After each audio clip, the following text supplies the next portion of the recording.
Welcome to YouTube online classes. मैं doctor Rajesh Kumar. आज मैं बात करूंगा प्लांट ब्रीडिंग का। नेक्स्ट पार्ट है the modern era of history of plant breeding.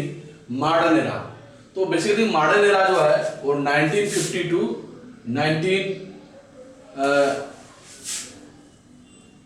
लगभग 2020 मान लो इसको तक चला है। तो अब मॉडर्न एरा में क्या था कि पहले हमने देखा कि पहले जितनी भी चीजें थी बहुत सारी हाइपोथेटिकल थी, प्रैक्टिकली चल रही थी, लेकिन उनका क्लियरिफिकेशन नहीं था।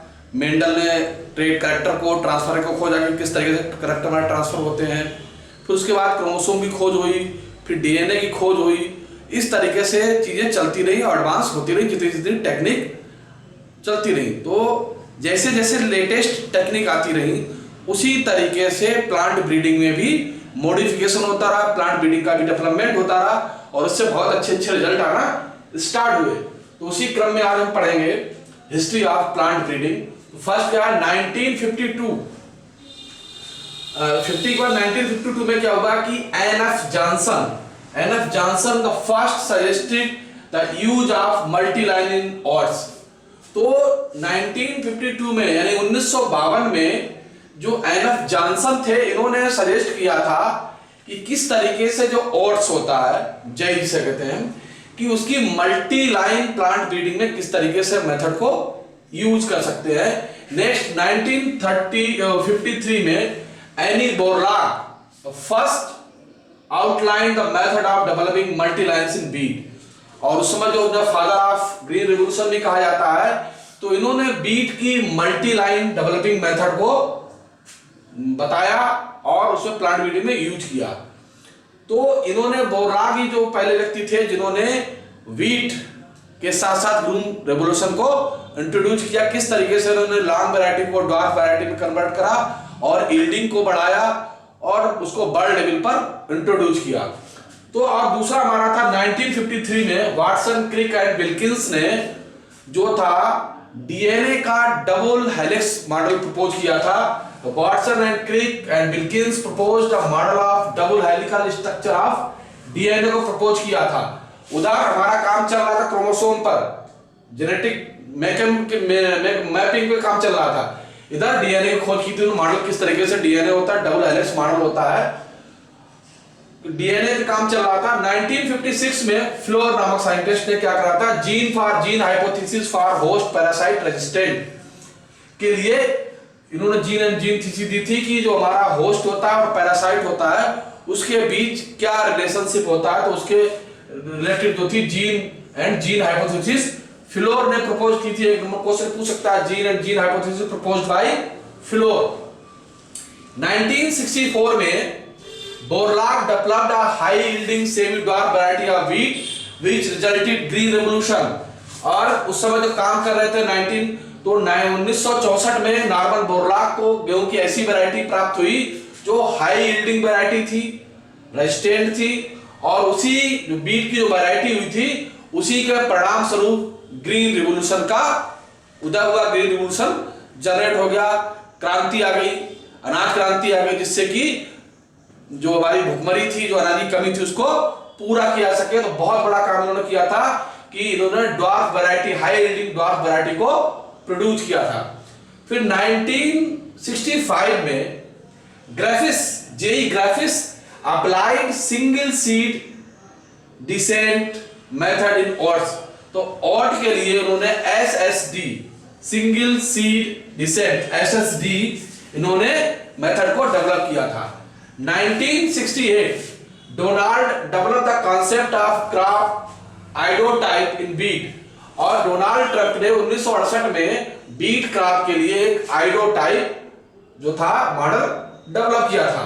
1970 सीटी Patel develop world first cotton hybrid for a commercial cultivation in India.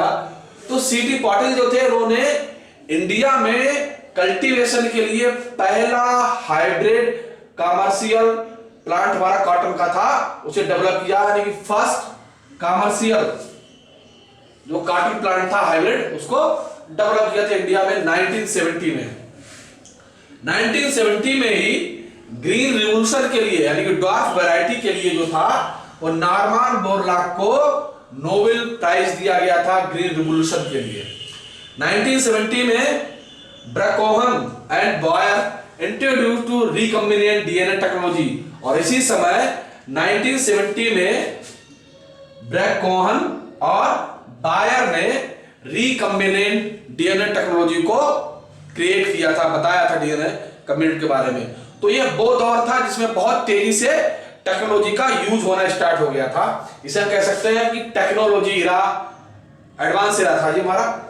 और 1976 में young long ping at all develop the world first rice hybrid for commercial cultivation in China. तो यंग लॉन्ग पिंग ने China में cultivation के लिए पहला hybrid rice develop किया था। किसने? यंग लॉन्ग पिंग ने पहला हाइब्रिड राइस वैरायटी डेवलप की थी। 1983 में फर्ली फर्स्ट ट्रांसजेनिक प्लांट का डेवलपमेंट किया था टोबैको का यूएसए में, यानी कि पहला प्लांट बनाया था ट्रांसजेनिक। पहला प्लांट हमारा कौन था? टोबैको था प्लांट हमारा, पहला ट्रांसजेनिक प्लांट टोबैको। फिर उन्होंने क्या किया? 1987 Monsanto develop the world first transgenic cotton plant in USA. तो मॉन्सेंटो बेसिकली एक कंपनी है जो सीड का काम करती है, प्लांट ब्रीडिंग का काम करती है, अमेरिका यूएसए कंपनी है। इसने पहला ट्रांसजेनिक प्लांट बनाया था, कॉटन का क्रॉप प्लांट था, कॉटन का यूएसए में डेवलप किया था 1987 में। ये पहला बहुत अच्छा क्वेश्चन आया था कि पहला ट्रांसजेनिक क्रॉप कॉटन प्लांट कहां बनाया था, किसने बनाया था? तो मॉन्सेंटो कंपनी डेवलप किया था यूएसए में 1987 में। 1991 में इक्रिसैट, तो ये संगठन है Indian council research institute semi arid zone में आता है ये। तो इसका हेडक्वार्टर तेलंगाना में है। Develop the world first pigeon P hybrid commercial cultivation India, यानी कि इंडिया में पिजन पी मींस अरहर का पहली हाइब्रिड वैरायटी डेवलप इन्होंने की थी, जिसका नाम था ICPH8। तो ये जेनेटिकल मॉडिफाइड थी। फिर 1994 में Flavr Savr tomato developed as first genetical modified food produce for the market by Calgene company of California. तो अगर देखा जाए तो क्या हुआ कि 1994 में फ्लावर सावर नामक एक टोमेटो का वैरायटी तैयार की गई थी जो कि जेनेटिकल मॉडिफाइड थी, और उसको मार्केट में उतारा गया। उसका नाम था कंपनी का Calgene company of California, California company थी कैलिजन। उसने पहला जेनेटिकल फूड तैयार किया था मार्केट के लिए, फ्लेवर सावर टोमेटो, यानी टोमेटो वैरायटी तैयार की थी, ट्रांसजेनिक टोमेटो।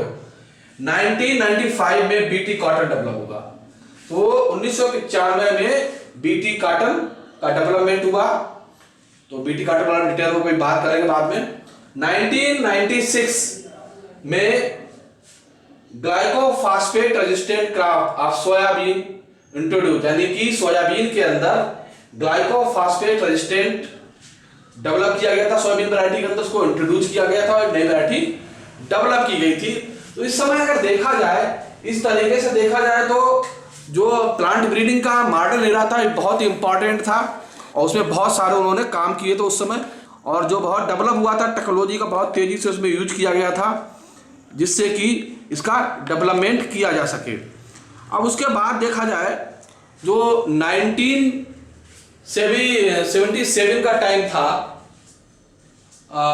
मॉन्सेंटो कंपनी में 1997 Monsanto US first identified terminator gene which allows germination of seed for the one generation only, यानी कि मॉन्सेंटो कंपनी ने 1997 में एक ऐसा बीज तैयार किया था, एक ऐसा टर्मिनेटर जीन खोजा था कि सीड जो एक बार बोई जाएगी वो उस सीड से दोबारा क्रॉप तो डेवलप हो जाएगी, लेकिन जो सीड डेवलप होगा वो दोबारा जर्मिनेट नहीं होगा। ये वही दौर था जब WTO को मानने के लिए विश्व पे अमेरिका ने दबाव बनाने का काम स्टार्ट किया था, लेकिन सीड एक बार सोइंग कर दी हमने तो दोबारा जर्मिनेट नहीं होगा। एक ऐसा सीड का डेवलपमेंट किया था मॉन्सेंटो कंपनी में 1997 में।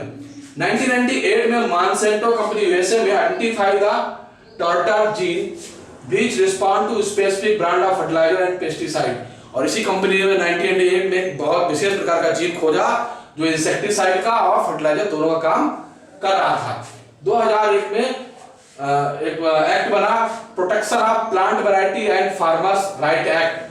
तो इसको पर्सनल प्रॉपर्टी जिसे कहते हैं आईपीआर के रूप में इंट्रोड्यूस किया गया, पीपीबीआर। तो इसमें क्या था कि जो फार्मर्स अपनी वैरायटी डेवलप कर सकता है उसको रजिस्टर कर सकता है, पेटेंट कर सकता है अपने नाम से। 2002 में Mahyco Monsanto release 3 hybrid BT hybrid, यानी कि 3 वैरायटी जो थी उन्होंने हाइब्रिड की जो रिलीज की थी, MECH12, MECH16, MECH184। 2005 में ग्लाइकोफॉस्फेट रेजिस्टेंट यानी कि बीट में ग्लाइकोफॉस्फेट रेजिस्टेंट को डेवलप किया गया था। तो ग्लाइकोफॉस्फेट एक प्रोटीन होती है जो दूसरे कामों में यूज होती है। 2005 में the government of India approved cultivation of some BT cotton hybrid in Punjab, Haryana, Rajasthan. तो गवर्नमेंट ऑफ इंडिया ने बहुत सारी क्रॉप थी उनको पाकिस्तान, पंजाब में जो हाइब्रिड क्रॉप थी, ट्रांसजेनिक क्रॉप थी, उनको कल्टीवेशन करने की अनुमति दी। 2005 से लेकर 2020 तक के बीच में बहुत सारे चेंजेस हुए। अब जो पैटर्न चल रहा है तो मेरी बायोटेक्नोलॉजी के साथ साथ एक नई टेक्नोलॉजी स्टार्ट होगी, इसमें नैनो टेक्नोलॉजी। तो अब काम जो चल रहा है इसमें हम आगे नेक्स्ट वीडियो में बात करेंगे कि किस तरीके से जो हम प्लांट को न्यूट्रिएंट्स देते हैं और बजाय जो हमें टनों से देना पड़ता है उसको उतना ही दें जितने प्लांट के लिए जरूरी है, या प्लांट के अंदर ऐसे जीन डेवलप कर दें जो अपनी रिक्वायरमेंट के अनुसार नेचर से उन मिनरल्स को, फर्टिलाइजर्स को अपने अकॉर्डिंग सक कर ले, एब्जॉर्ब कर ले। तो इस तरीके से काम हुआ। तो एक जो दौर चल रहा है प्लांट ब्रीडिंग का, हाई दौर चल रहा है इस समय। BT potato, BT cotton, tobacco, pigeon P और हमारा दूसरे सीरियल्स पर, राइस पर और हमारा बनाना पर, तो बहुत सारे बनाना वैक्सीन डेवलप की गई थी तो वो भी ब्रीडिंग का काम है। तो बहुत सारा काम जो इस समय चल रहा है प्लांट ब्रीडिंग पे चल रहा है, क्योंकि इस समय जो हमारा है जिससे तेजी से जनसंख्या बढ़ रही है, इसको कंप्लीट करने के लिए, इसका पेट भरने के लिए, इनकी जरूरतों को रिक्वायरमेंट करने के लिए अगर देखा जाए एक सेकेंड ग्रीन रेवोल्यूशन की आवश्यकता है जो इस समय बहुत ही जरूरत है। जो हमारी फूड की जो जरूरतें हैं उनको कंप्लीट करने के लिए बहुत ज्यादा जरूरत है। तो इस पे काम चल रहा है कि किस तरीके से, अभी तक जो हमने बात करी थी तो क्वांटिटी ऑफ फूड की बात की थी, हमारे पास फूड की कमी थी, सीरियल्स की कमी थी कि किस तरीके से किया जाए। वर्तमान समय में देखा जाए तो क्वांटिटी ऑफ फूड है वो तो रिक्वायरमेंट कंप्लीट हो गई है, लेकिन अब क्वालिटी ऑफ फूड पर काम स्टार्ट हो गया है। तो ये भी काम जो है कहीं ना कहीं प्लांट ब्रीडिंग के थ्रू ही होगा। तो इसलिए देखा जाए तो प्लांट ब्रीडिंग इस समय बहुत ही देखा जाए गोल्डन इरा के पास सेकंड गोल्डन इरा चल रहा है जिसमें प्लांट ब्रीडिंग की बहुत सारी संभावनाएं हैं। प्लांट ब्रीडिंग में देखा जाए तो प्लांट ब्रीडिंग में कैरियर के क्षेत्र भी बहुत इंपॉर्टेंट है, प्राइवेट सेक्टर में भी और गवर्नमेंट सेक्टर में भी प्लांट ब्रीडिंग बहुत ही इंपॉर्टेंट ब्रांच है बॉटनी की, जिसमें जेनेटिक्स, मॉलिक्यूलर और साइटोलॉजी का कॉम्बिनेशन रहता है और बहुत ही इसमें टेक्नोलॉजी का भी यूज होता है, क्योंकि जिस समय फूड की रिक्वायरमेंट रहेगी तो प्लांट ब्रीडिंग भी रहेगी। प्लांट ब्रीडिंग जो है वो लाइफ के साथ बहुत ही नेसेसरी ब्रांच है, जिसको एवोल्यूशनरी चेंजेस बहुत ही जरूरी है।